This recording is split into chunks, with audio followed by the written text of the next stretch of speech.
6 वर्षापूर्वी पक्षात आले आहे.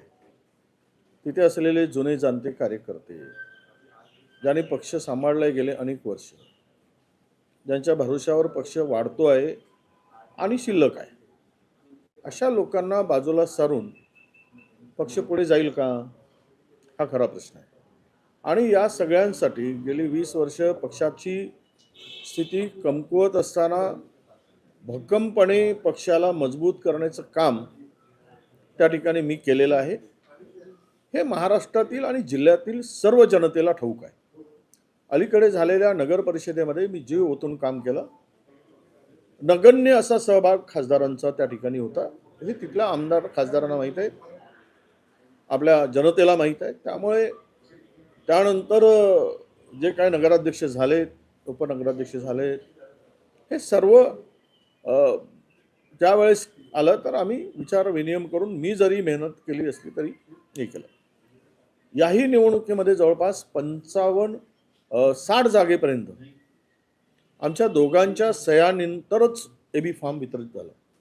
त्यांनी सही केली, माझी सही झाली आणि प्रदेशाध्यक्षांचा आदेश होता की जिल्ह्यातील दोनही नेत्यांच्या संमतीनेच उमेदवारींचं वाटप झालं पाहिजे. आणि जवळपास 60 जागेवर दोघांनी सही करून आम्ही उमेदवार ठरवले. 6 जागेमध्ये ज्यावेळेस प्रश्न आला त्यावेळेस वसंतराव पुरकेजी त्यांच्याकडे गेलेत आणि त्यांनी फार तांडव करून माझ्या जवळच्या जे शिवानीताई बरोबर लोकसभेच्या उमेदवारीसाठी गेले त्यांचे तिकिटासाठी त्यांनी प्रचंड आग्रह धरला, त्यांचे तिकीट कापायसाठी, आणि ते सक्सेस झालं. मी फार उगीच भांडण पक्षातला काहीतरी वाढवू नये म्हणून मी शांत राहिलो आणि त्यातील 2 लोक निवडून आले आणि त्यामुळेही प्रचंड नुकसान पक्षाचं त्या ठिकाणी झालं. आणि मला वाटतं की मला वाटतं कुठलंही भांडण नाही, त्यांचा गैरसमज आहे. मी काय मेहनत घेतली आणि मी कुणाच्याही दरवाजात कुठल्याही नगरसेवकाला बोलवलं नाही, म्हणजे गेलो नाही. स्वतःहून ते नगरसेवक तिथे आले. आता हायकमांड येईल, त्या नगरसेवकांना प्रत्यक्ष विचारेल की कोण कोणाला घेऊन गेले. शेवट नेतृत्व खासदार झाले म्हणजे काही जिल्ह्याचे किंवा लोकसभेचे मालक ठरत नाहीत. तेथील कार्यकर्त्यांना सांभाळणं हे नेत्यांचंही काम आहे आणि खासदारांचंही काम आहे. आम्ही गेली 25 वर्ष जिल्हा सांभाळतो आणि अशा वेळेस थोडा संयम ठेवून काम करावं लागतं. प्रत्येक कार्यकर्त्याला पटत नसेल तरी तो माझा विरोध केला उमेदवारीला म्हणून त्याचं तिकीट कापणं आणि त्याला बाजूला सारणं, हे सुद्धा जुन्या कार्यकर्त्यावर वैचारिक मतभेद असू शकतात. पक्षाच्या दृष्टीनं विचार करणं अत्यंत महत्त्वाचं असतं, परंतु तो विचार मला दिसत नाही. तर जुना इतिहास जर मी काढायला गेलो तर कारण मीच आणलंय त्यांना, बाळू धानोरकरजींना पक्षामध्ये प्रवेश करण्यासाठी सुरुवात मीच केली आणि प्रवेश झाला. आता प्रतिभांना येऊन सुद्धा 6 वर्षच झालेत, पण अख्खा जिल्हाच माझा आहे आणि मी म्हणेल तसं होईल असं होणं शक्य नाही. कोणी ते कुठल्याही पक्षाचं नेतृत्व ते मान्य करणार नाही. सगळ्यांना मिळून मिसळून काम करावं लागतं, तेव्हाच रिझल्ट येतो. 2 शब्द बाजूला आपण तिखट बोलण्यापेक्षा संयमाने बोलणं हे अत्यंत आवश्यक असतं असं मला वाटतं. काल ज्यांनी जे काही स्टेटमेंट केलं असेल त्यामध्ये त्यांच्या गैरसमजातून झालेलं ते स्टेटमेंट असावं. त्यांचा काहीतरी गैरसमज झाला आहे खासदारांचा आणि भविष्य खूप मोठं आहे त्यांच्याकडे. त्यांच्या वयानुसार राजकीय संयम ठेवून बोलावं.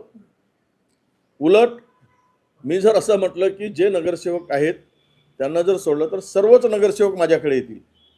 एक 2-4 सोडलेत, पण आपल्याला तसं करायचं नाही. कोणाला स्वतः खासदार जाऊन त्यांना जबरदस्तीनं गाडीत बसवून आपल्या घरी घेऊन गेलेत, हेही त्या लोकांना माहीत आहे. त्यातील अनेकांनी मला फोन करून सांगितलं. मी म्हटलं की तिथे ते नेले तरी ते खासदार आहेत पक्षाचे, तुम्ही ते जबरदस्ती नेऊत की तुम्ही कशाने नेऊत, पण ते जाऊ देत. कारण शेवट आपल्याला एकत्र यायचं आहे आणि एकत्र येऊनच तो चंद्रपूरचा मेयर आपल्याला करायचा आहे, ही त्यामागची आमची भूमिका होती. कालही होती, आजही आहे. आणि मला वाटतं तो गैरसमज काही झाला असेल तर तो दूर करू आणि मी तर म्हटलं की जे काही नगरसेवक आहेत ते एकत्र बसतील, नेत्यांची गरज नाही. नगरसेवक एकत्र बसून हायकमांडच्या बरोबर बसून कोण महापौर ठरवायचा, कोण गटनेता ठरवायचा ते त्या सगळ्यांनी सांगतील आणि त्याप्रमाणेच करावं लागेल. उद्या माझ्याकडेही लोक संशयाने बघतात, मी पक्ष सोडून जाईल. त्यांच्याकडेही लोक संशयाने बघतायत, ते पक्ष सोडून जाईल. अशी अफवा होतात, चर्चा होतात. आम्ही नेते लोक उद्या पक्ष सोडून जाऊ, पण कार्यकर्ता मात्र जमिनीवर असतो. तो पक्षाचा आधार असतो. हे कोण कुठे पडतील कोणाचाच भरोसा नाही, आमचाही नाही, कोणाचा नाही. कारण आजच्या परिस्थितीमध्ये असं लोकांचा समज आहे, तो फार मोठा लोकांमध्ये तशी चर्चा आहे. आम्हाला आमच्यापेक्षा नेते गेले हव्यावर, पण कार्यकर्ता जिवंत राहिला पाहिजे, तर तो पक्ष जिवंत असतो. आणि म्हणून माझी भूमिका या सत्तांमध्ये नगर परिषदांच्या निवडणुकीमध्ये सुद्धा तीच राहिली आणि महानगरपालिकेमध्ये सुद्धा जवळपास मी 20 सभा त्या ठिकाणी घेतली. वार्डात मी फिरलो. आमच्या ताई म्हणतात की महिनाभराच्या नाही 15 दिवसापूर्वी तर ताई तिकडे चंद्रपूर आपला दिल्लीलाच होत्या, प्रतिभाताई. आणि त्यामुळं त्यांनी केला प्रयत्न, नाही केला असं नाही, त्यांनी मेहनत केली, मी पण मेहनत केली आणि दोघांनी मेहनत करून आलेला तो निकाल आहे. आणि माझा मतदारसंघ म्हणजे मालक कोणी ठरत नाही कोणाच्याही मतदारसंघात. माझ्याही मतदारसंघात येऊन थोडासा जातीचा विषय काढून विधानसभेच्या निवडणुकीच्या पूर्वी त्यांनी जे काही केलं ते मी विसरून गेलो आणि आम्ही एकत्र आलो. मला खूप त्रास झाला त्याचा. समाजामध्ये गैरसमज निर्माण केला गेला की इथे कोणीही झालं तरी कुणबी समाजाचाच माणूस निवडून आला पाहिजेत विधानसभेत, असं म्हणून माझ्या मतदारसंघात मेळावा घेतला. पण लोकांनी, समाजाने अशा फालतू गोष्टीला विश्वास ठेवला नाही आणि फालतू गोष्टीकडे लक्ष दिलं नाही आणि फालतू अशा चर्चेवर लोकांनी लक्ष देऊन मतदानही केलं नाही. त्यामुळे त्या ठिकाणी माझा विजय झाला.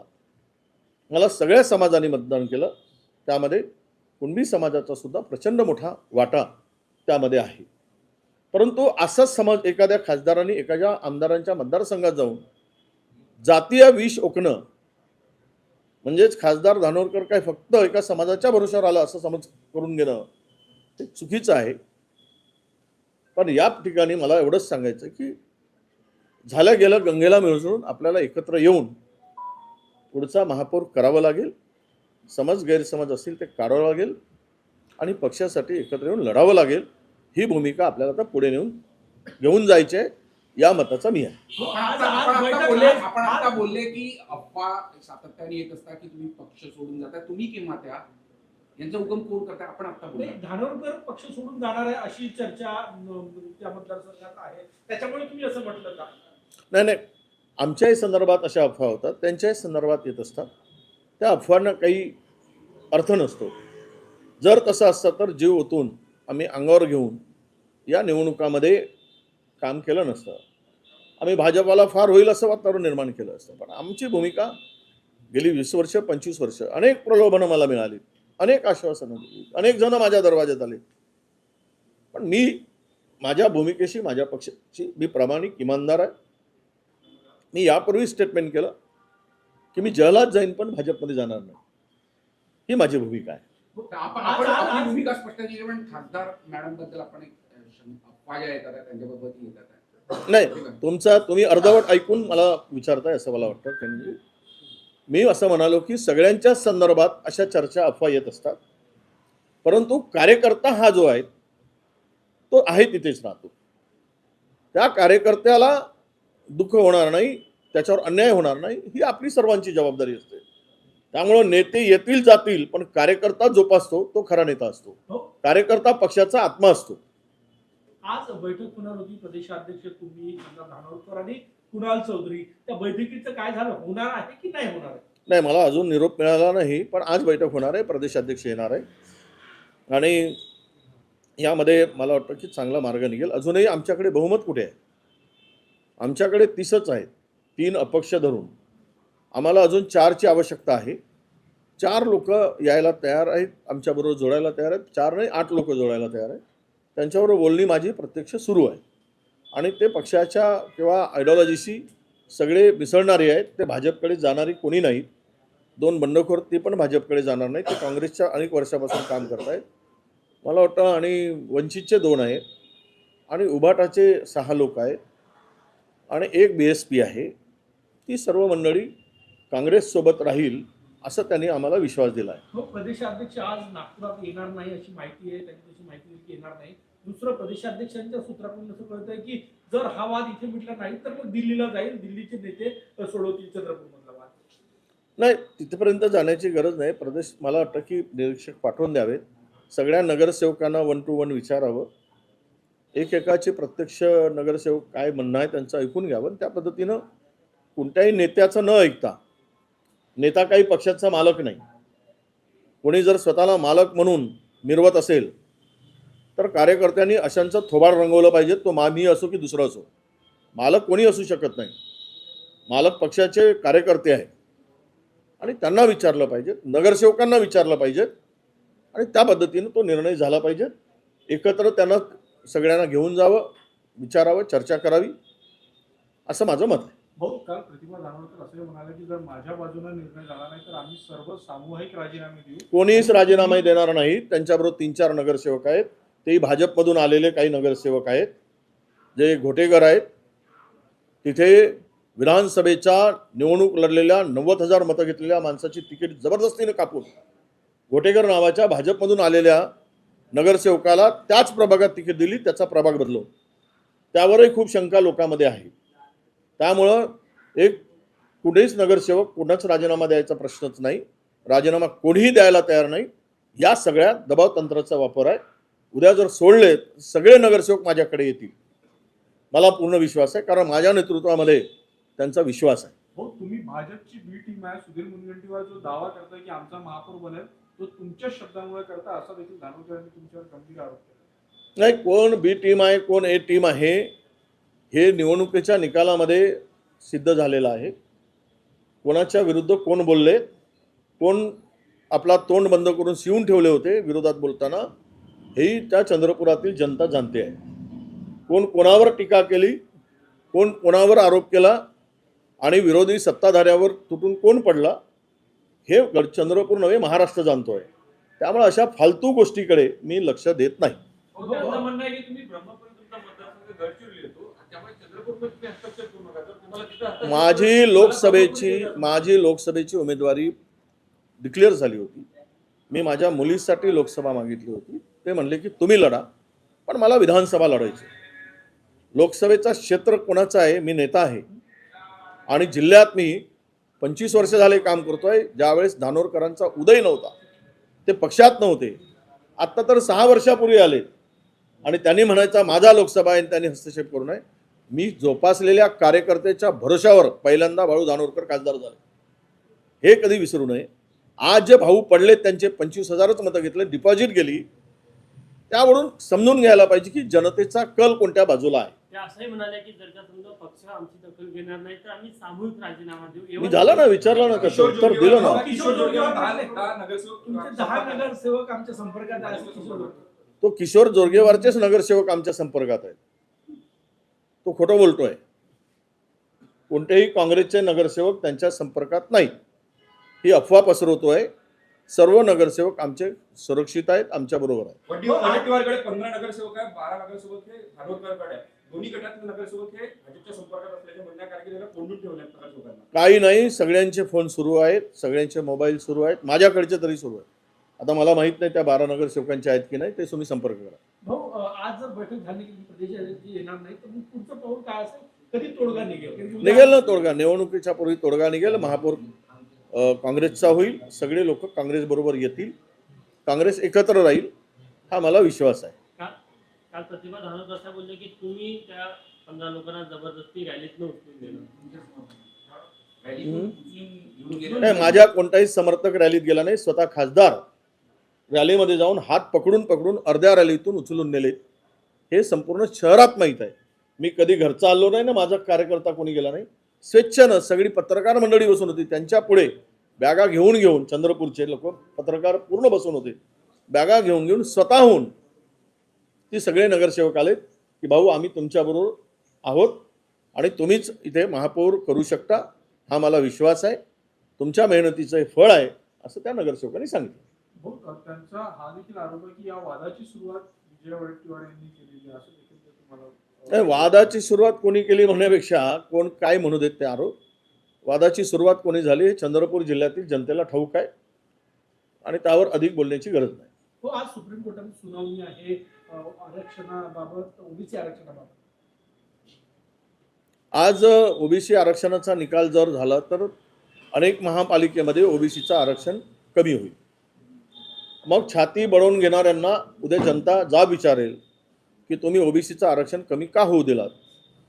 फार सांगत होता की ओबीसीचा अन्याय करणारी काँग्रेस आहे, यांनी ओबीसीचं आरक्षण कमी केलं. ज्यावेळेस कोर्टाच्या आम्ही ओबीसी आरक्षणाच्या संदर्भात ज्या निवडणुका लांबणीवर टाकल्या आणि कोर्टामध्ये याचिका होती त्यावेळेस जसं 2022मध्ये 21-22मध्ये जिल्हा परिषदेच्या निवडून आलेल्या अनेक सदस्यांचं सदस्यत्व रद्द झालं, त्याचं खापरसुद्धा आमच्यावर फोडण्यात आलं.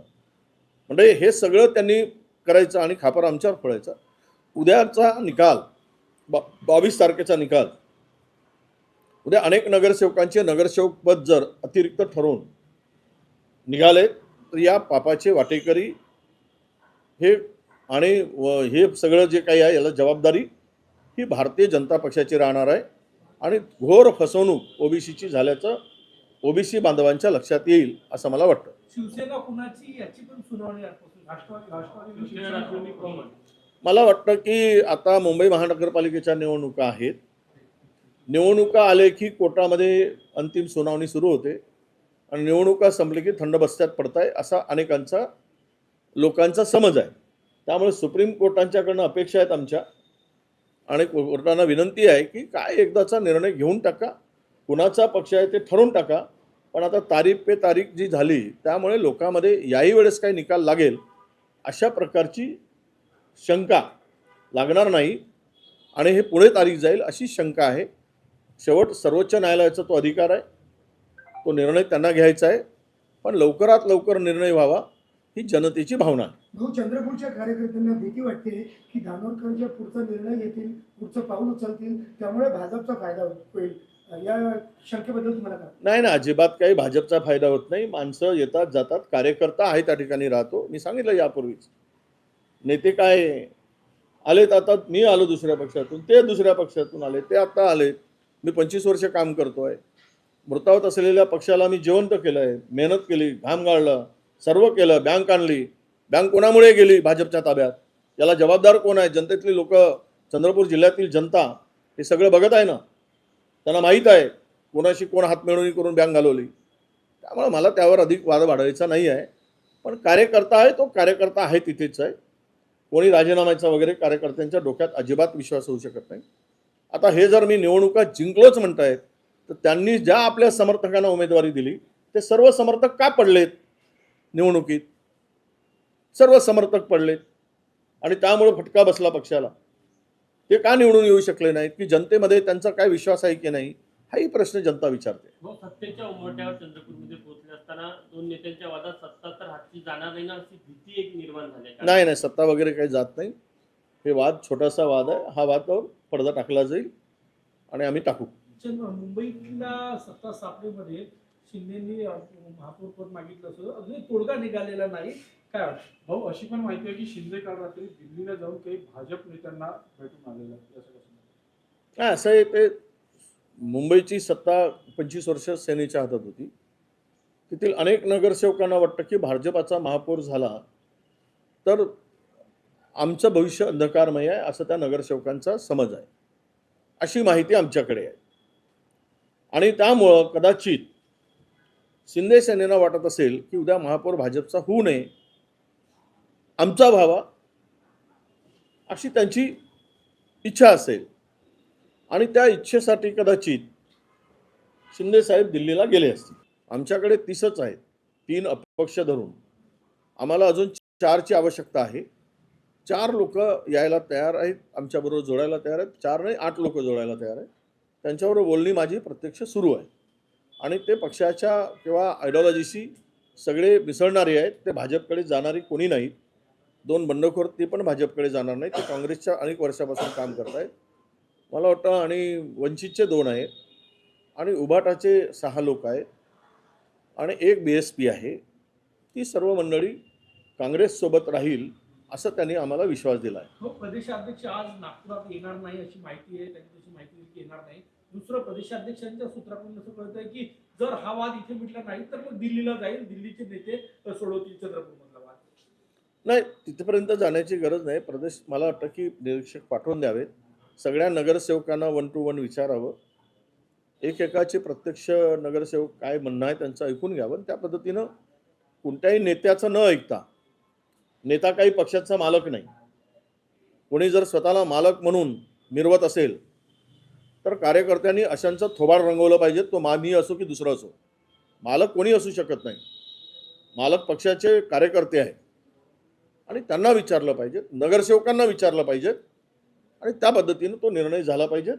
एकत्र त्यांना सगळ्यांना घेऊन जावं, विचारावं, चर्चा करावी, असं माझं मत आहे. भाऊ, काल प्रतिभा दानोळकर असं म्हणाले की जर माझ्या बाजूने निर्णय झाला नाही तर आम्ही सर्व सामूहिक राजीनामे देऊ. कोणीच राजीनामे देणार नाही. त्यांच्याबरोबर 3-4 नगरसेवक आहेत, तेही भाजपमधून आलेले काही नगरसेवक आहेत, जे घोटेकर आहेत.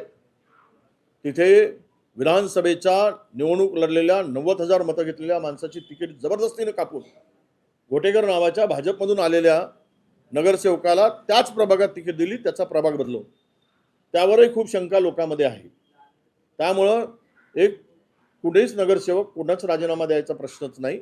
राजीनामा कोणीही द्यायला तयार नाही. या सगळ्या दबाव तंत्राचा वापर आहे. उद्या जर सोडले सगळे नगरसेवक माझ्याकडे येतील, मला पूर्ण विश्वास आहे, कारण माझ्या नेतृत्वामध्ये त्यांचा विश्वास आहे. हो, तुम्ही भाजपची बी टीम आहे, सुधीर मुनगंटीवार जो दावा करताय की आमचा महापौर बनेल तो तुमच्या शब्दांमुळे करता, असा देखील दानोळकर यांनी तुमच्यावर गंभीर आरोप केला. नाही, कोण बी टीम आहे कोण ए टीम आहे हे निवडणुकीच्या निकालामध्ये सिद्ध झालेलं आहे. कोणाच्या विरुद्ध कोण बोलले, कोण आपला तोंड बंद करून शिवून ठेवले होते विरोधात बोलताना, हेही त्या चंद्रपुरातील जनता जाणते आहे. कोण कोणावर टीका केली, कोण कोणावर आरोप केला आणि विरोधी सत्ताधाऱ्यावर तुटून कोण पडला, हे चंद्रपूर नव्हे महाराष्ट्र जाणतो आहे. त्यामुळे अशा फालतू गोष्टीकडे मी लक्ष देत नाही. त्यांचं म्हणणं आहे की तुम्ही ब्रह्मपुरी तुमचा मतदारसंघ गडचिरोली येतो, त्यामुळे चंद्रपूरमध्ये तुम्ही हस्तक्षेप करू नका. जर तुम्हाला तिथं हस्तक्षेप माझी लोकसभेची उमेदवारी डिक्लेअर झाली होती. मी माझ्या मुलीसाठी लोकसभा मागितली होती. ते म्हणले की तुम्ही लढा, पण मला विधानसभा लढायची. लोकसभेचा क्षेत्र कोणाचा आहे, मी नेता आहे आणि जिल्ह्यात मी 25 वर्ष झाले काम करतोय. ज्यावेळेस धानोरकरांचा उदय नव्हता, ते पक्षात नव्हते, आत्ता तर 6 वर्षापूर्वी आले आणि त्यांनी म्हणायचा माझा लोकसभा आहे, त्यांनी हस्तक्षेप करू नये. मी जोपासलेल्या कार्यकर्त्याच्या भरोशावर पहिल्यांदा भाऊ धानोरकर खासदार झाले, हे कधी विसरू नये. आज जे भाऊ पडले त्यांचे 25,000च मतं घेतले, डिपॉझिट गेली. त्यावरून समजून घ्यायला पाहिजे की जनतेचा कल कोणत्या बाजूला आहे. ते असंही म्हणाले की जर का समजा पक्ष आमची दखल घेणार नाही तर आम्ही सामूहिक राजीनामा देऊ. मी झालं ना, विचारलं ना, कसं उत्तर दिलं ना. किशोर जोरगेवार 10 नगरसेवक तुमचे 10 नगरसेवक आमच्या संपर्कात आहेत असं किशोर जोरगेवार. तो किशोर जोरगेवारचेच नगरसेवक आमच्या संपर्कात आहेत. तो खोटं बोलतोय. कोणतेही काँग्रेसचे नगरसेवक त्यांच्या संपर्कात नाही, ही अफवा पसरवतोय. सर्व नगरसेवक आमचे सुरक्षित आहेत, आमच्या बरोबर आहेत. वडेट्टीवारकडे 15 नगरसेवक आहे, 12 नगरसेवक हे धानोरकरकडे आहे. दोन्ही गटातले नगरसेवक हे भाजपच्या संपर्कात असल्याचे म्हणण्या कारण त्याला कोंडून ठेवले नगरसेवकांना. काही नाही, सगळ्यांचे फोन सुरू आहेत, सगळ्यांचे मोबाईल सुरू आहेत, माझ्याकडचे तरी सुरू आहेत. आता मला माहित नाही त्या 12 नगरसेवकांचे आहेत की नाही, ते तुम्ही संपर्क करा. भाऊ, आज जर बैठक झाली की प्रदेशाध्यक्ष येणार नाही तर मग पुढचं पाऊल काय असेल, कधी तोडगा निघेल ना तोडगा. निवडणुकीच्या पूर्वी तोडगा निघेल. महापौर काँग्रेसचा होईल, सगळे लोक काँग्रेस बरोबर येतील, काँग्रेस एकत्र राहील, हा मला विश्वास आहे. काल प्रतिभा दानोळकर असं बोलले की तुम्ही त्या 15 लोकांना जबरदस्ती रॅलीतनं उचलून दिलं. नाही, माझ्या कोणताही समर्थक रॅलीत गेला नाही. स्वतः खासदार रॅलीमध्ये जाऊन हात पकडून पकडून अर्ध्या रॅलीतून उचलून नेले. हे संपूर्ण शहरात माहीत आहे. मी कधी घरचा आलो नाही ना, माझा कार्यकर्ता कोणी गेला नाही. स्वेच्छेनं सगळी पत्रकार मंडळी बसून होती, त्यांच्या पुढे बॅगा घेऊन चंद्रपूरचे लोक पत्रकार पूर्ण बसून होते, बॅगा घेऊन स्वतःहून ती सगळे नगरसेवक आले की भाऊ आम्ही तुमच्याबरोबर आहोत आणि तुम्हीच इथे महापौर करू शकता, हा मला विश्वास आहे, तुमच्या मेहनतीचं हे फळ आहे, असं त्या नगरसेवकांनी सांगितलं. त्यांचा हा देखील आरोप आहे की या वादाची सुरुवात विजय वडेट्टीवार यांनी केलेली आहे, असं देखील तुम्हाला वादाची सुरुवात कोणी केली म्हणण्यापेक्षा कोण काय म्हणू देत ते आरोप. वादाची सुरुवात कोणी झाली हे चंद्रपूर जिल्ह्यातील जनतेला ठाऊक आहे आणि त्यावर अधिक बोलण्याची गरज नाही. हो, आज सुप्रीम कोर्टात सुनावणी आहे आरक्षणाबाबत, ओबीसी आरक्षणाबाबत. आज ओबीसी आरक्षणाचा निकाल जर झाला तर अनेक महापालिकेमध्ये ओबीसीचं आरक्षण कमी होईल. मग छाती बळवून घेणाऱ्यांना उद्या जनता जाब विचारेल की तुम्ही ओबीसीचं आरक्षण कमी का होऊ दिलात. फार सांगत होता की ओबीसीचा अन्याय करणारी काँग्रेस आहे, यांनी ओबीसीचं आरक्षण कमी केलं. ज्यावेळेस कोर्टाच्या आम्ही ओबीसी आरक्षणाच्या संदर्भात ज्या निवडणुका लांबणीवर टाकल्या आणि कोर्टामध्ये याचिका होती, त्यावेळेस जसं 2022मध्ये 21-22मध्ये जिल्हा परिषदेच्या निवडून आलेल्या अनेक सदस्यांचं सदस्यत्व रद्द झालं. त्याचं खापरसुद्धा आमच्यावर फोडण्यात आलं. म्हणजे हे सगळं त्यांनी करायचं आणि खापर आमच्यावर फोडायचं. उद्याचा निकाल 22 तारखेचा निकाल, उद्या अनेक नगरसेवकांचे नगरसेवक पद जर अतिरिक्त ठरवून निघाले तर या पापाचे वाटेकरी हे आणि हे सगळं जे काही आहे याला जबाबदारी ही भारतीय जनता पक्षाची राहणार आहे आणि घोर फसवणूक ओबीसीची झाल्याचं ओबीसी बांधवांच्या लक्षात येईल असं मला वाटतं. शिवसेना कुणाची याची पण सुनावणी आजपासून राष्ट्रवादी शिवसेना कॉमन. मला वाटतं की आता मुंबई महानगरपालिकेच्या निवडणुका आहेत. निवडणुका आले की कोर्टामध्ये अंतिम सुनावणी सुरू होते आणि निवडणुका संपली की थंड बस्त्यात पडताय असा अनेकांचा लोकांचा समज आहे. त्यामुळे सुप्रीम कोर्टांच्याकडनं अपेक्षा आहेत आमच्या आणि कोर्टांना विनंती आहे की काय एकदाचा निर्णय घेऊन टाका, कुणाचा पक्ष आहे ते ठरवून टाका. पण आता तारीख पे तारीख जी झाली त्यामुळे लोकांमध्ये याही वेळेस काही निकाल लागेल अशा प्रकारची शंका लागणार नाही आणि हे पुढे तारीख जाईल अशी शंका आहे. शेवट सर्वोच्च न्यायालयाचा तो अधिकार आहे, तो निर्णय त्यांना घ्यायचा आहे. पण लवकरात लवकर निर्णय व्हावा ही जनतेची भावना आहे. भाऊ, चंद्रपूरच्या कार्यकर्त्यांना भीती वाटते की धानोरकर जे पुढचा निर्णय घेतील, पुढचं पाऊल उचलतील, त्यामुळे भाजपचा फायदा होईल. या शंकेबद्दल तुम्हाला काय? नाही ना, अजिबात काही भाजपचा फायदा होत नाही. माणसं येतात जातात, कार्यकर्ता आहे त्या ठिकाणी राहतो. मी सांगितलं यापूर्वीच, नेते काय आलेत, आता मी आलो दुसऱ्या पक्षातून, ते दुसऱ्या पक्षातून आले, ते आता आलेत. मी 25 वर्ष काम करतोय. मृतावत असलेल्या पक्षाला मी जिवंत केलं आहे, मेहनत केली, घाम गाळलं, सर्व केलं. बँक आणली, बँक कोणामुळे गेली? भाजपच्या ताब्यात. याला जबाबदार कोण आहे? जनतेतली लोक, चंद्रपूर जिल्ह्यातील जनता हे सगळं बघत आहे ना. त्यांना माहीत आहे कोणाशी कोण हातमिळवणी करून बँक घालवली. त्यामुळे मला त्यावर अधिक वाद वाढवायचा नाही आहे. पण कार्यकर्ता आहे, तो कार्यकर्ता आहे तिथेच आहे. कोणी राजीनाम्याचा वगैरे कार्यकर्त्यांच्या डोक्यात अजिबात विश्वास होऊ शकत नाही. आता हे जर मी निवडणुका जिंकलोच म्हणतायत तर त्यांनी ज्या आपल्या समर्थकांना उमेदवारी दिली ते सर्व समर्थक का पडलेत निवडणुकीत? सर्व समर्थक पडलेत आणि त्यामुळे फटका बसला पक्षाला. ते का निवडून येऊ शकले नाहीत? की जनतेमध्ये त्यांचा काय विश्वास आहे की नाही, हाही प्रश्न जनता विचारते. सत्तेच्या उंबरठ्यावर चंद्रपूरमध्ये पोहोचले असताना दोन नेत्यांच्या वादात सत्ता तर हाती जाणार नाही ना अशी भीती एक निर्माण झाली आहे. नाही नाही, सत्ता वगैरे काही जात नाही. हे वाद छोटासा वाद आहे. हा वादावर पडदा टाकला जाईल आणि आम्ही टाकू. मुंबईतल्या सत्ता स्थापनेमध्ये शिंदेंनी महापौर पद मागितलं असं अजून तोडगा निघालेला नाही. काय वाटतं? भाऊ, अशी पण माहिती आहे की शिंदे काल रात्री दिल्लीला जाऊन काही भाजप नेत्यांना भेटून आलेला आहे. काय असं आहे, ते मुंबईची सत्ता 25 वर्ष सेनेच्या हातात होती. तेथील अनेक नगरसेवकांना वाटतं की भाजपाचा महापौर झाला तर आमचं भविष्य अंधकारमय आहे असं त्या नगरसेवकांचा समज आहे. अशी माहिती आमच्याकडे आहे आणि त्यामुळं कदाचित शिंदे सेनेला वाटत असेल की उद्या महापौर भाजपचा होऊ नये, आमचा व्हावा अशी त्यांची इच्छा असेल आणि त्या इच्छेसाठी कदाचित शिंदे साहेब दिल्लीला गेले असतील.